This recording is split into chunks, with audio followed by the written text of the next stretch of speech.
नामै बिर्सेछु मैले, सरी। धन्यवाद अशोक सर। नलेखिएका कथाहरू हाम्रो यो शीर्षक छ, जसको लागि लेखिएका कथाहरू पनि महत्त्वपूर्ण हुन्छन् जस्तो लाग्छ। किनभने लेखिएका कथाहरू थाहा नभइकन हामीले कसरी नलेखिएका कथाहरू थाहा पाउने, र लेखिएका कथाहरू हाम्रो गण्डकी प्रदेशमा कति छन्, के छन्, ती पनि अध्ययन अनुसन्धान हुनु जरुरी छ।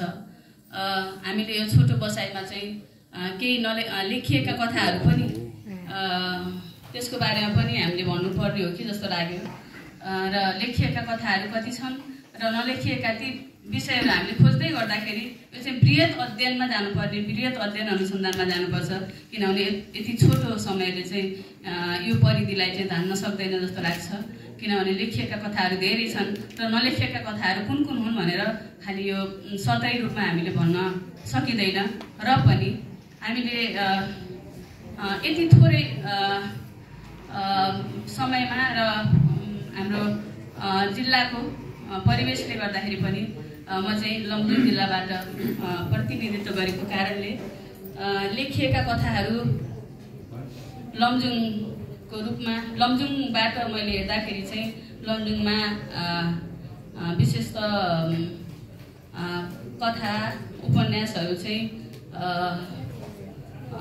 सुरुमा चाहिँ कम भए। 2007 सालमा चाहिँ अलिक कम थिए र पछि आएर चाहिँ अलिक बिस्तारै बढ्दै गरेका छन्। अहिले नयाँ पुस्तामा चाहिँ आख्यानप्रति चाहिँ मोह बढेको छ र नयाँ भनौँ कि अथवा पुराना पुस्ताले पनि नयाँ किसिमले आख्यान लेख्ने ढङ्ग चाहिँ बढेको छ।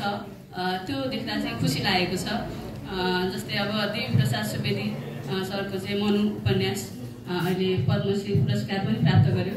त्यो पनि अब सबै कुराहरूलाई चाहिँ हामीले हेर्दाखेरि नयाँ किसिमले जुन कुरा लेखि